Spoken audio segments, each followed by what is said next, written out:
The holographic display flickered with dying stars as Queen Elena Rodriguez stared at the casualty reports scrolling across her command deck. 3,000 dead in the last engagement alone. The war with the Vreth had consumed 3 star systems in 6 weeks, and humanity was losing. Your Majesty, the Cantorus fleet reports another wave incoming. The communications officer's voice cracked with exhaustion. Elena gripped the edge of her command table, knuckles white.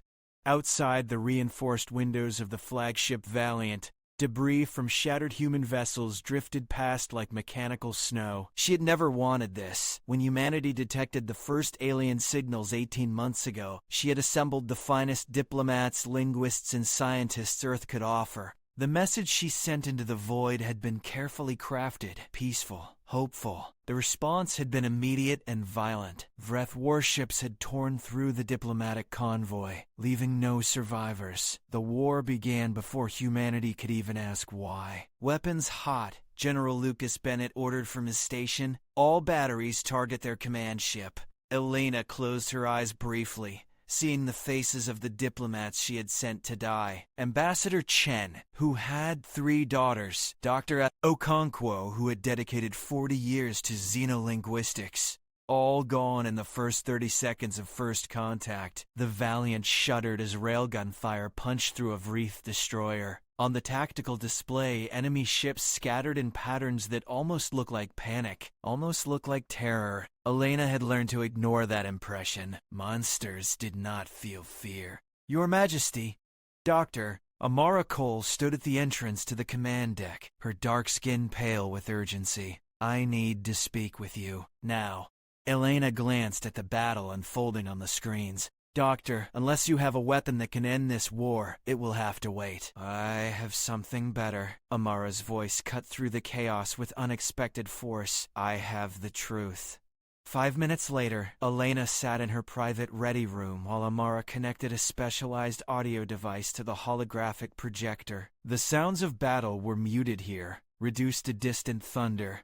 I've been analyzing every Vreth communication we've intercepted, Amara said, her fingers dancing across controls. Every battle cry, every transmission, every signal. The linguistics team declared them all threats, war chants, promises of destruction. They killed our people, Doctor. The translations were accurate. The translations were incomplete. Amara pulled up a waveform visualization. Human hearing operates between 20 Hz and 20,000 Hz. We designed our translation algorithms based on that range because that is what we can perceive. She expanded the waveform, revealing massive peaks and valleys, extending far beyond the visible spectrum. The Vreth communicate across a range from 5 Hz to 90,000 Hz. We have been deaf to 80% of their language. Elena felt ice crystallize in her veins. Show me. Amara played an audio file, the same recording that had preceded the destruction of the diplomatic convoy. The harsh, shrieking sounds that had been interpreted as a war cry filled the room. Then Amara activated the modified equipment. The room's speakers hummed and whined as frequencies far below and above human hearing were shifted into audible range. The war cry became a scream. Not a scream of rage, but of pure animal terror. Help us. Please help us. They are coming. They devour everything. Please. The voice was translated, synthesized, desperate. Elena heard the plea repeat 3 times before the transmission ended. The transmission that humanity had answered with weapons fire. Dear God, Elena whispered. What have we done? The ready room door hissed open. General Bennett stormed in, his jaw tight with anger. Your Majesty, Dr. Cole has been spreading a dangerous theory among the crew. I must insist. It's not a theory, General. Elena stood, her voice steady despite the trembling in her hands.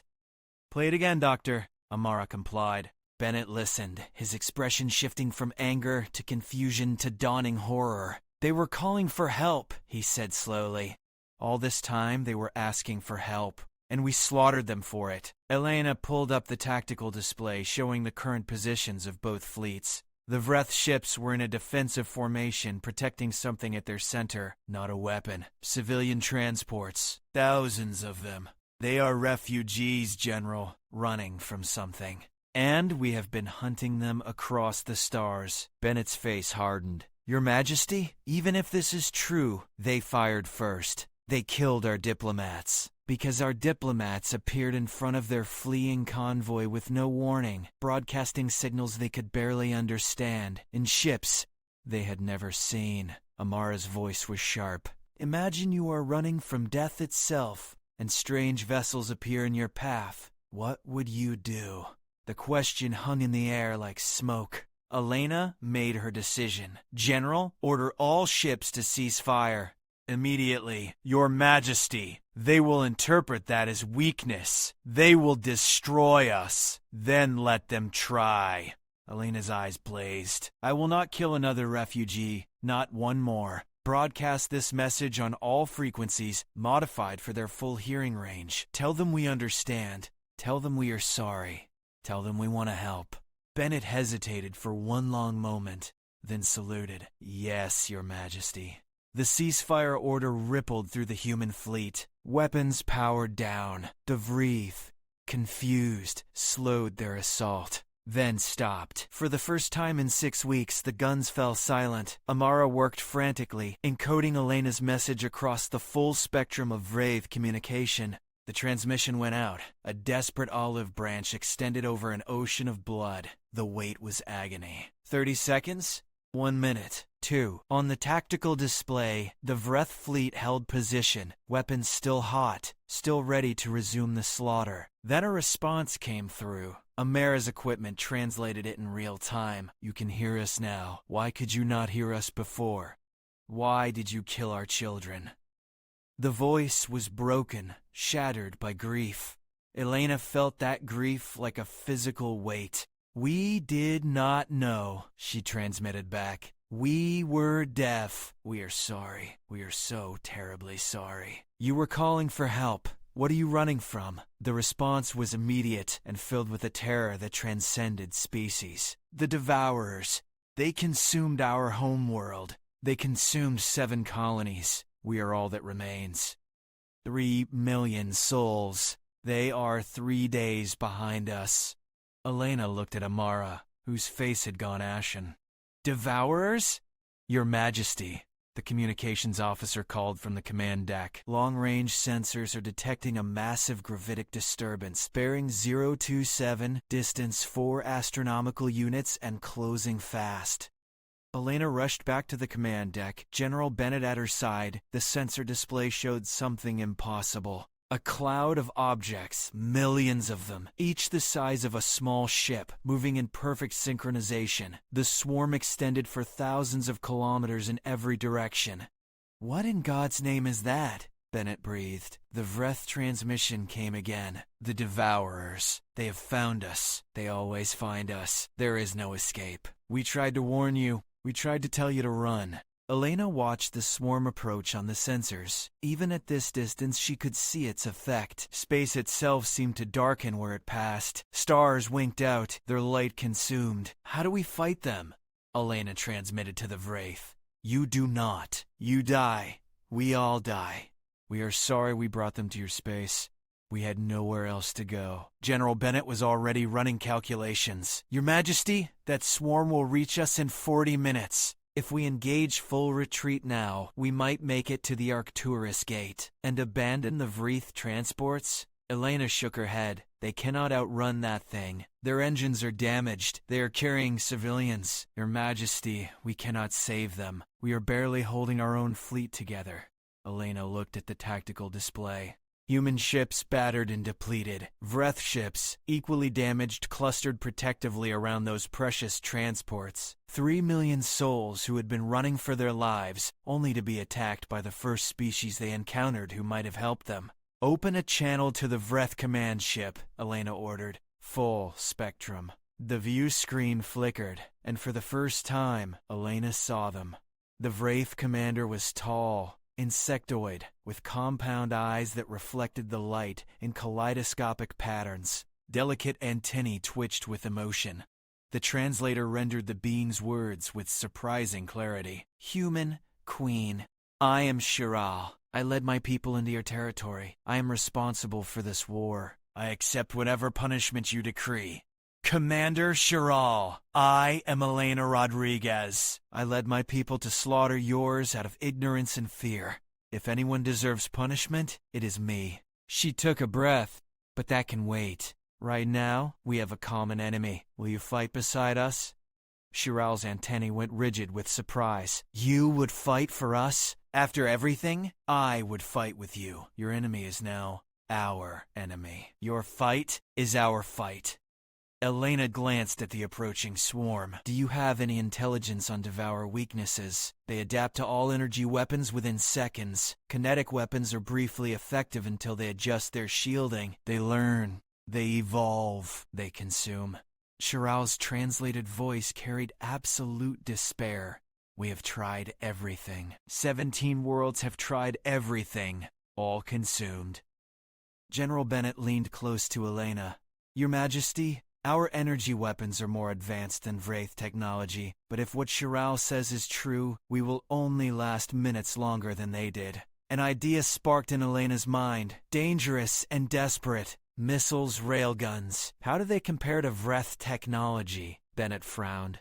Primitive by their standards. The Vreth use almost exclusively directed energy, plasma, particle beams. Our reliance on kinetic systems is considered backwards. Then the Devourers may not have adapted to them yet. Elena turned to Chiral. Commander, have the Devourers encountered nuclear weapons? Chiral's antennae curled in confusion. Nuclear? You mean fission-based explosives? No galactic species has used such crude technology in millennia. The radiation is uncontrollable. Exactly, Elena smiled grimly. General, what is our nuclear arsenal? We retrofitted the Missouri and the Yamato with tactical nuclear missiles before the war began. 50 warheads each. Your Majesty, you cannot be serious. Deadly serious. The Devourers adapt to sophisticated weapons. Let us hit them with the most unsophisticated weapons in our arsenal. She turned to the communications officer. Order all ships to load kinetic weapons exclusively. Railguns, missiles, nuclear warheads, everything. Strip the energy weapons to boost engine power. Your Majesty, Bennett protested. If this does not work, we will be defenseless. If this does not work, we are dead anyway. Elena looked at Chiral. Commander, can your ships provide covering fire while we make our approach? You intend to engage them at close range? Chiral's shock was evident even across species. That is suicide. Only if it does not work. Elena met those alien eyes. I killed your people, Commander. Let me die protecting them. For a long moment, Chiral was silent. Then the Vreth commander straightened. My ships will cover your approach. We will die well together, human queen. The combined fleet reorganized with frantic speed. Vreth vessels formed a protective screen, their plasma cannons charging. Human ships loaded every kinetic weapon they possessed, including weapons considered obsolete decades ago. The Valiant took point position, Elena refusing to command from safety. The Devourer swarm filled the view screen now, a roiling mass of mechanical nightmares. Each unit was roughly spherical, covered in sensors and weapons that shifted and reconfigured constantly. They moved like a murmuration of starlings, beautiful and terrible. 30 seconds to weapons range, Bennett reported, his voice tight. Elena gripped her command chair. All ships, prepare to fire on my mark. The Devourers opened fire first. Beams of coherent energy lanced through space, striking the Vreth defensive screen. Ships exploded in flowers of plasma and metal. Chiral's fleet returned fire, their advanced weapons tearing into the swarm. For a moment it seemed to work. Devourer units shattered and burned. Then the swarm adapted. The energy weapons began passing through Devourer shields with diminishing effect. Within seconds they were useless. All human vessels fire, Elena commanded. A wall of metal and nuclear fire erupted from the human fleet. Railgun slugs, traveling at relativistic speeds, punched through Devourer units before they could adapt. Missiles, guided by primitive computer systems the Devourers had never encountered, slipped past their defenses. Nuclear warheads detonated in brilliant stars of ancient fury. The swarm reeled. Thousands of Devourer units shattered, their adaptive systems confused by the simplicity of the attack. It is working, Amara shouted from her station. They cannot adapt fast enough. But the swarm was vast. For every 100 units destroyed, 1,000 more pressed forward. The human fleet drove deeper into the mass, ships disintegrating under focused fire. The destroyer Kenya vanished in a cascade of explosions. The cruiser Seoul followed seconds later. "We are not going to make it," Bennett said quietly. Elena watched her ships die and made a choice. "All vessels, this is the Queen. Break off and protect the Vreth transports. The Valiant will continue the attack alone." "Your Majesty, no!" Bennett grabbed her arm. "That is an execution order. It is a salvation order." Elena gently removed his hand. "The transports must survive. 3 million lives, General. We owe them that much." She turned to the helmsman. "Take us into the heart of the swarm, full speed." The Valiant surged forward, alone, weapons firing in a continuous stream. Around it, the swarm closed in like a fist. Elena felt the ship shudder as Devourer fire hammered the shields. Then Shiral's voice came through. "Human Queen, you are a fool." On the tactical display, Elena saw the impossible. The Vreth warships were following her, abandoning their defensive positions, driving into the swarm alongside the Valiant. "Commander, protect your people," Elena transmitted. "You protected them first," Shiral replied. "Now we protect you. This is the way of honor." The combined assault tore into the Devourer core. Nuclear fire bloomed in the darkness. Railgun slugs carved tunnels through the mechanical mass. Vreth plasma weapons, now useless against Devourer shields, were repurposed to detonate human nuclear warheads prematurely, creating a cascading wall of destruction. The Valiant's bridge erupted in sparks as power conduits overloaded. Elena tasted blood, felt heat wash over her face. The view screen showed nothing but Devourers now, surrounding them on all sides. "Hull breach on deck 7 through 12. Damage control reported. Shields at 11%. We have 1 nuclear missile remaining." Elena looked at the tactical display. They had penetrated to the exact center of the swarm. "Arm it. Set for proximity detonation. 0-second delay." Bennett understood.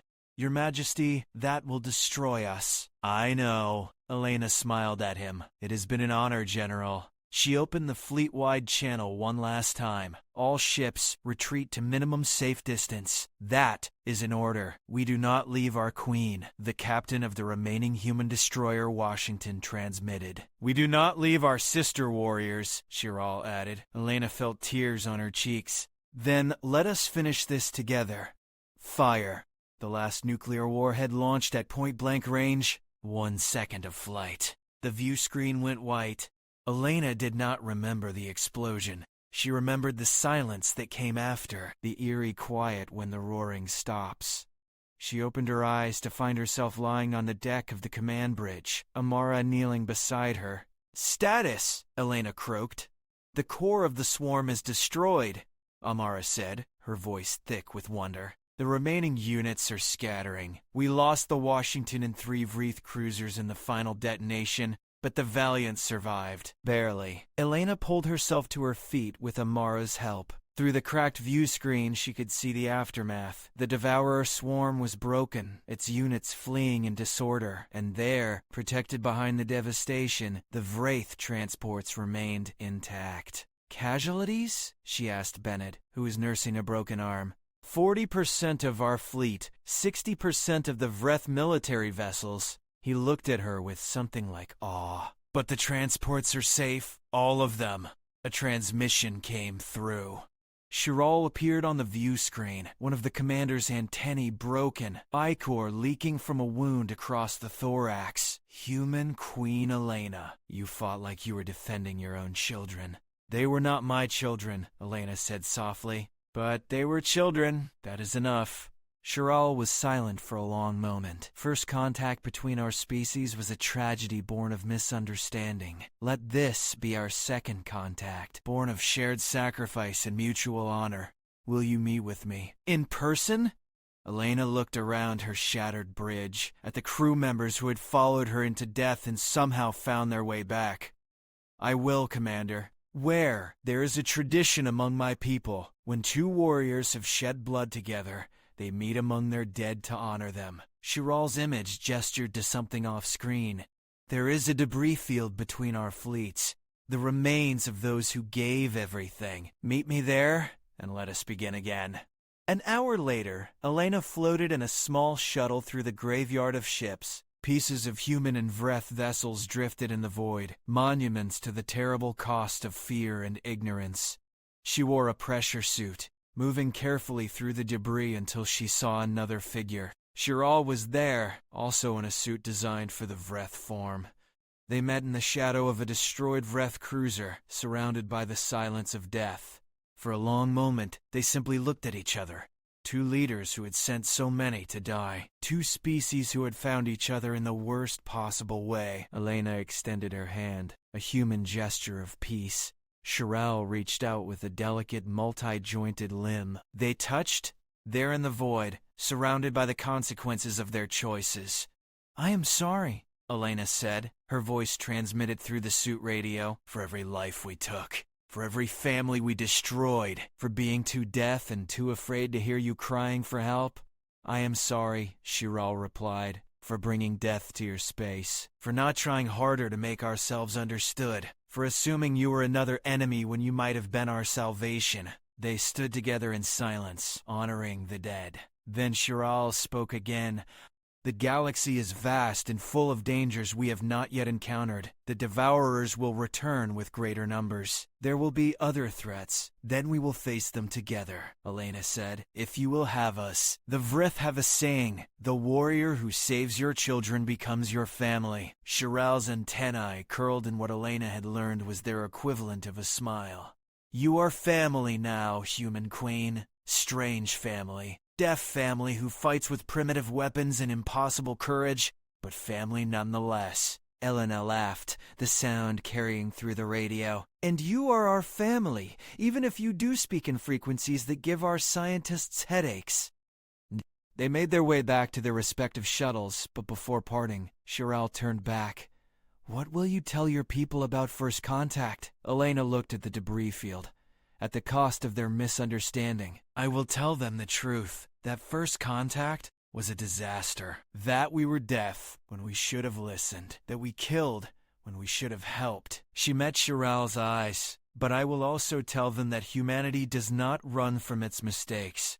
We face them, we fix them, and we die protecting those we have wronged if that is what honor demands." "Then tell them also," Shiral said, "that the Vreth have learned something about humans. You are a young species, primitive in some ways, advanced in others. You make terrible mistakes." The Vreth commander's antennae straightened with respect. "But when you realize your error, you do not make excuses. You do not justify. You simply ask what you can do to make it right, and then you do it. No matter the cost." The galaxy has never seen anything quite like that. They parted then, returning to their fleets. As Elena's shuttle approached the Valiant, she looked back one last time at the debris field. So many dead, so much tragedy. But from that tragedy, something new had been born. First contact had failed catastrophically, but second contact, forged in nuclear fire and mutual sacrifice, had given both species something precious. Not just an alliance, but a chance to be better than they had been, to learn from each other, to face the darkness together. Elena thought of the 3 million Vreth refugees who would now have human protection. She thought of the technology and knowledge both species would share. She thought of the threats they would face together in the years to come. First contact was supposed to be peaceful, diplomatic, perfect. Theirs had been war, misunderstanding, and mass death. But they had not let that tragedy define them. They had fought through it, bled through it, and emerged on the other side as something neither species had been before. They had emerged as allies, as friends, as family. And when the next threat came, when the Devourers returned or some new horror emerged from the dark between stars, they would face it together. The Vreth with their advanced technology and ancient wisdom, humans with their primitive weapons and their refusal to abandon those who needed help, even when those who needed help had tried to kill them first. The galaxy had witnessed humanity's first contact and it had been a nightmare. But it had also witnessed humanity's second chance. And that, Elena thought as the Valiant's bay doors closed behind her shuttle, was what truly mattered. Not that they had failed, but that they had refused to let failure be the end of the story.